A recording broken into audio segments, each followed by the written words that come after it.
부천시의 최대 현안은 스마트시티 조성 사업과 상동영상문화산업단지 개발입니다. 부천시가 내년에는 두 사업 모두 속도를 낼 계획인데 앞으로의 남은 과제를 짚어봤습니다. 인천시가 자체 매립지와 소각시설 후보지를 발표했습니다. 부천시에서도 광역 소각장 조성을 두고 잡음일고 있는데요. 인천과 부천 지역의 상황을 빅데이터로 분석해봤습니다. 금형과 가공 등 제조업의 근간이 되는 뿌리산업. 인천에서 뿌리산업을 지원하는 조례가 만들어졌습니다. 조례를 발의한 김희철 인천시 의원과 조례 내용에 대해 이야기 나눠봅니다. 경기도가 디지털 대표 정책을 발표했습니다. 재난기본소득 효과에 대한 분석 등 흥미로운 주제를 들고 나왔는데요. 정책 발표 현장을 취재했습니다.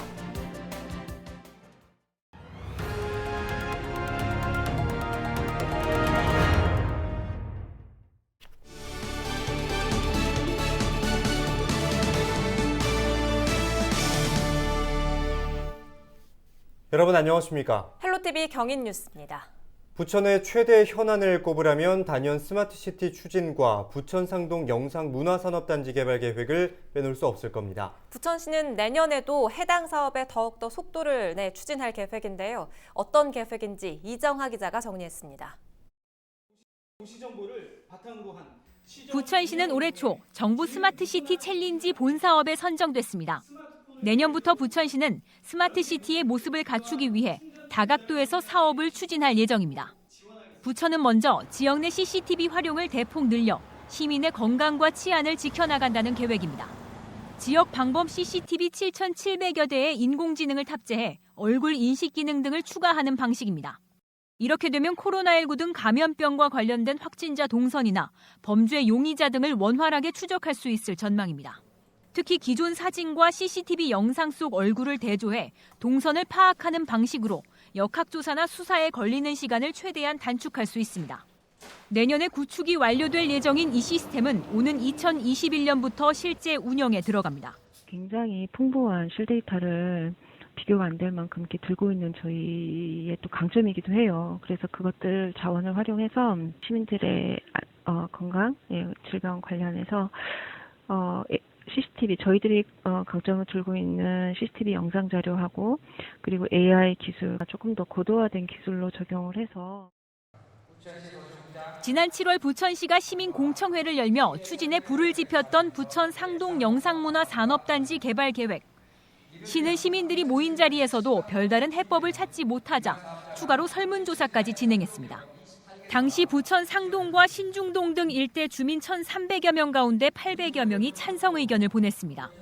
이처럼 개발 자체에는 대다수가 동의하는 반면 방법에 대해서는 여전히 논란이 이어지고 있습니다. 앞서 연달아 두 차례 부결됐던 사업 예정지의 매각 동의안이 이달 말 부천시의회 본회의에 다시 상정될 예정입니다.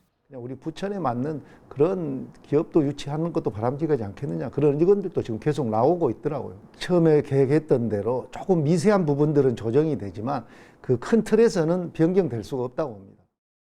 부천 핵심 사업의 주요 계획들이 이미 속속 윤곽을 드러내고는 있지만 스마트시티의 성공 여부를 비롯해 상동영상문화산단 개발 역시 아직 확실한 갈피를 잡지 못하고 있어 지역 현안의 향방에 시민의 시선이 집중되고 있습니다. 헬로티비 뉴스 이정하입니다.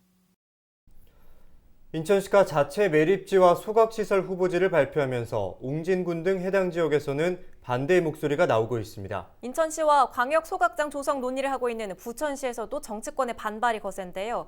인천과 부천의 쓰레기 관련 논란을 김진재 기자가 빅데이터 분석을 통해 확인해봤습니다.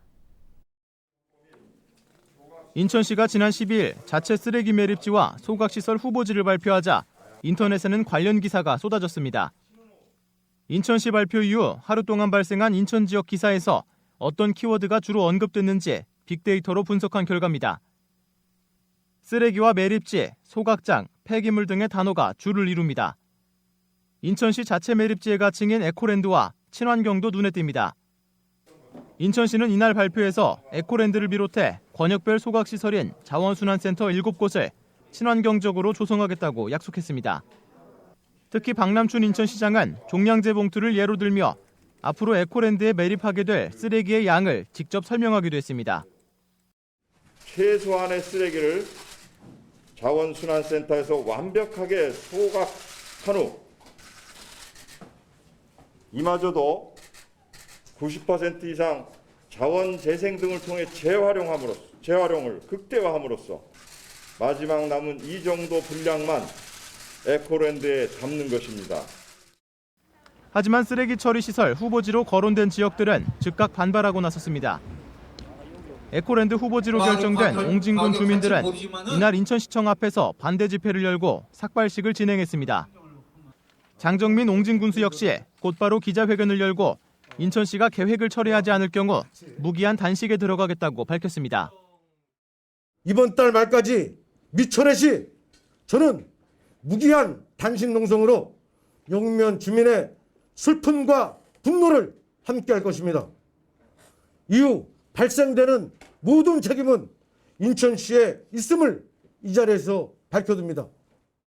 이에 앞서 한 기사에는 유천호 강화군수가 강화도의 쓰레기 매립지 조성을 추진한다면 육지와 연결된 초지대교, 강화대교를 폭파하겠다고 이야기했다는 소식이 실리기도 했습니다. 쓰레기가 논란이 되는 건 부천시도 마찬가지입니다. 지난 하루 동안 부천 지역 기사를 빅데이터로 분석한 결과 쓰레기와 함께 폐기물, 소각장, 혐오시설 등의 단어가 등장했습니다. 인천시가 부평 계양권역의 쓰레기를 부천 대장동 소각장에서 함께 처리하는 내용으로 부천시와 협의를 진행하고 있기 때문입니다. 수천억 원에 달하는 대장동 소각장 현대화 비용을 마련해야 하는 부천시와 쓰레기 처리 시설을 확보하려는 인천시의 입장이 맞아떨어진 결과입니다. 하지만 이 사실을 알게 된 부천 지역 정치권과 주민들이 주민 동의 없는 사업 추진을 문제로 지적하면서 지난 10일로 계획됐던 소각장 관련 협약식은 무기한 연기됐습니다. 쓰레기가 그야말로 인천과 부천의 뜨거운 감자로 떠오른 겁니다. 오는 2025년 수도권 매립지 종료를 앞둔 인천시가 이른바 쓰레기 독립을 강하게 추진하는 상황에서 인천과 인근 지역에서는 쓰레기를 둘러싼 논란이 한동안 이어질 전망입니다. 헬로티비 뉴스 김진재입니다.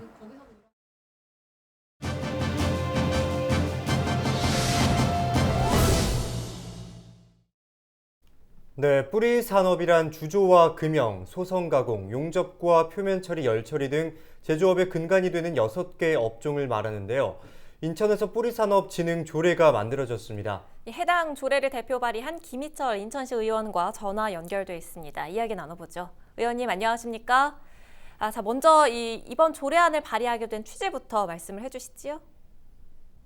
우리 인천에 바이오 산업이 지금 떠오르고 있지만 사실 인천의 주력 산업은 전통적으로 이제 기계나 전자 부품, 자동차 등의 제조업이었습니다. 그리고 지금도 여전히 이제 기반성과 연계성이 높은 뿌리 산업이 인천 지역 제조업의 근간을 이루고 있거든요. 그럼에도 불구하고 지금까지 이런 뿌리 산업을 지원하는 조례가 없어서 좀 종합적이고 체계적인 지원에 한계가 있었어요. 그래서 제가 이번에 이러한 점을 문제의식을 가지고 뿌리 산업 발전 기반 조성과 지역 경제 발전을 도모하기 위해서 뿌리 산업 조례를 발의하게 되었습니다. 네, 조례안 발의 취지에 대해서 말씀을 해주셨는데 다음으로 인천시 뿌리산업진흥 조례안에 담긴 주요 내용에 대해서 살펴보겠습니다. 여러 가지가 있는데 다 말씀드리면 너무 길어지니까 중요한 거 몇 가지만 말씀을 드리면 조례에 이제 국공립 연구기관이나 정부나 시 등의 출연 또는 출자 연구기관을 통해서 뿌리산업 육성을 위한 사업을 수행할 수 있도록 규정을 했고, 뿌리기업에 대한 시설 및 운영자금 융자, 뿌리기업 첨단화, 자동화 및 환경 친화적 기업으로 전환을 위한 재정적 지원이 가능해졌습니다. 그리고 뿌리산업 특화단지 활성화와 입지지역 발전에 필요한 사업도 지원할 수 있도록 그렇게 했습니다. 네, 이번 조례를 통해서 좀 어떤 효과를 기대해 볼 수가 있을까요? 우선 뿌리산업은 고용 창출 효과가 우수하고 제조업 경쟁력의 근간을 형성하는 기반 산업으로 바이오와 로봇, 드론 등 신산업에도 사용될 수 있는 필수 그런 기술이죠. 뿌리산업 조례를 통해서 뿌리산업 생산성을 좀 향상시킬 수가 있고, 기술 경쟁력이 강화가 되고 양질의 일자리가 창출이 되는 등 선순환 구조 확립을 위한 지원 근거가 이제 마련되었습니다. 네, 그래서 인천시가 뿌리산업 고도화와 제조업이 좀 부흥이 되지 않을까 하는 기대를 하고 있습니다. 네, 인천시가 뿌리 산업의 도약, 더 좋은 내일이라는 슬로건의 사업을 추진하고 있는데요. 이에 대해서도 평가를 좀 해주시죠. 고용노동부의 고용안정 선제 대응 패키지 지원 사업에 선정된 인천시의 사업이 뿌리산업 도약, 더 좋은 내일 사업입니다. 고용 안정을 위해서 지역이 주도적으로 중장기 일자리 사업을 계획 추진할 수 있도록 패키지 형태로 지원하는 사업입니다. 2024년까지 총 사업비가 한 480억 원을 들여서 진행을 합니다. 이번 사업에서는 인천 뿌리산업 일자리센터 운영과 인천 고용안정 거버넌스 구축을 통해서 뿌리산업에 대한 체계적인 지원 시스템을 마련하고 기술혁신 컨설팅, 공정자동화, 그리고 설비 지원 및 근로환경 개선 지원을 통해 뿌리 기업을 성장을 유도할 것입니다. 이렇게 저도 지역에서 지금 산업 발전을 위해서 현장에서 꼭 필요한 정책들이 무엇인지, 현장에서 꼭 필요한 그런 문제가 무엇인지 그런 것들을 판단해가지고 조례를 만들고 정책을 만들어가지고 인천시 발전, 인천 산업의 발전을 할 수 있도록 그렇게 노력을 할 것입니다. 네, 이번 시간 뿌리산업 진흥 조례안에 대해서 이야기 나눠봤습니다. 오늘 말씀 여기까지 듣겠습니다. 지금까지 김희철 인천시 의원이었습니다.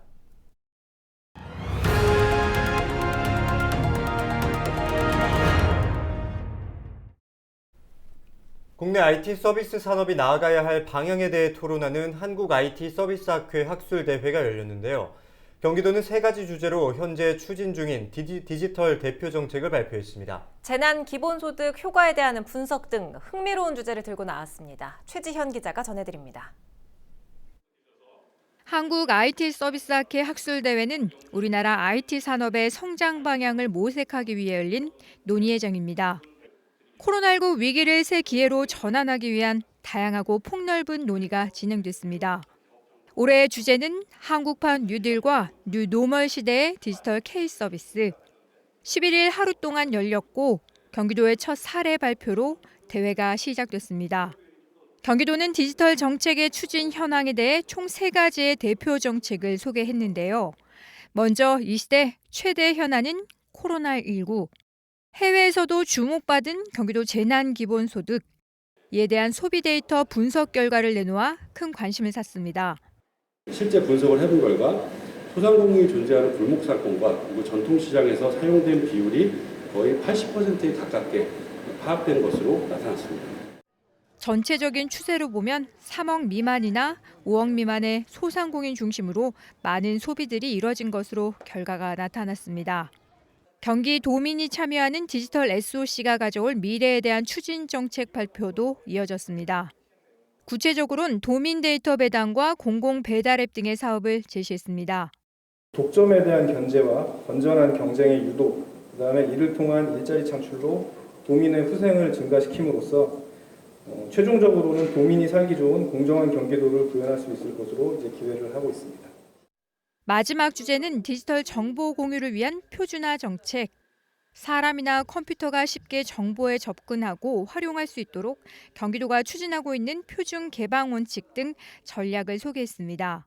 복지, 채용, 계약, 그리고 교육 등 도민들과 기업의 관심이 높은 분야의 데이터들을 단계적으로 DB로 구축하고 개방해서 관련 산업과 서비스가 발전할 수 있는데 기여를 하도록 하겠습니다. 이번 학술대회는 코로나19 감염 예방을 위해 오프라인 발표와 온라인 실시간 생중계가 동시에 진행됐고 관련 영상은 유튜브 경기 데이터 채널에서 공개합니다. 경기지TV 최지연입니다.